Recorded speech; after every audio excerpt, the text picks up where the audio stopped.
Le Tchad frappe fort et dit non à la France pour rejoindre la décision de l'AES.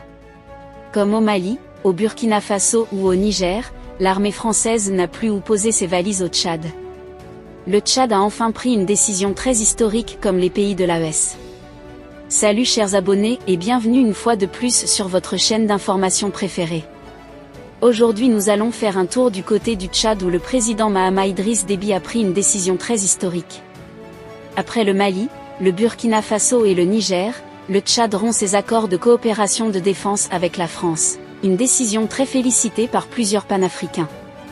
Le Tchad, dernier pays sahélien à abriter des forces françaises, a annoncé hier jeudi soir mettre fin aux accords de sécurité et de défense avec Paris.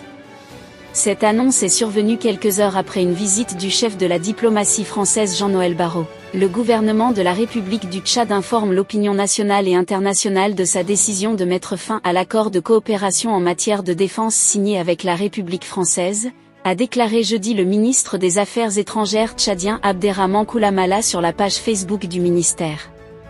Le Tchad est un maillon clé de la présence militaire française en Afrique, constituant le dernier point d'ancrage de Paris au Sahel après les retraits forcés de ses troupes au Mali, au Burkina Faso et au Niger. La France est un partenaire essentiel, mais elle doit aussi considérer désormais que le Tchad a grandi, a mûri et que le Tchad est un État souverain et très jaloux de sa souveraineté, avait relevé un peu plus tôt Abderrahmane Koulamala à l'issue d'une rencontre entre le président Mahamat Idriss Déby Itno et Jean-Noël Barrot.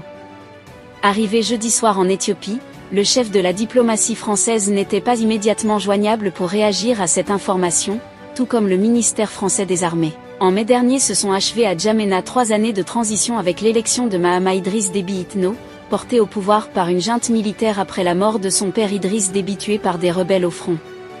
Menacé par des offensives rebelles, Déby père avait pu compter sur l'appui de l'armée française pour repousser celle-ci en 2008 puis en 2019. Les amis, ici on comprend bel et bien que les pays de l'AES à savoir le Niger, le Burkina Faso et le Mali sont devenus une référence en ce qui concerne la prise de décision panafricaine ou anti-néocolonialisme. Malheureusement la décision du Tchad vis-à-vis de l'armée française n'est pas directe comme celle des pays de l'AES. Ce n'est pas une rupture avec la France comme le Niger ou ailleurs, a assuré à l'AFP Abderrahmane Koulamala, joint par téléphone, dont le pays abrite encore environ 1 millier de militaires français.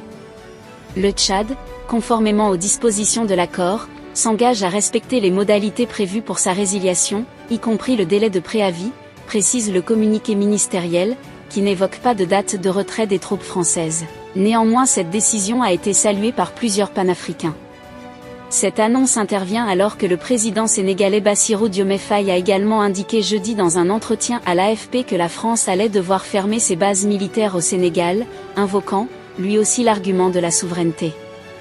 Au Tchad, la décision a été prise après une analyse approfondie et marque un tournant historique a souligné Abderrahmane Koulamala dans son communiqué. Après 66 ans de la proclamation de la République du Tchad, il est temps pour le Tchad d'affirmer sa souveraineté pleine et entière et de redéfinir ses partenariats stratégiques selon les priorités nationales, a-t-il ajouté. Il a assuré que la visite de Jean-Noël Barrot avait par ailleurs permis de renforcer les relations bilatérales, à tous les niveaux.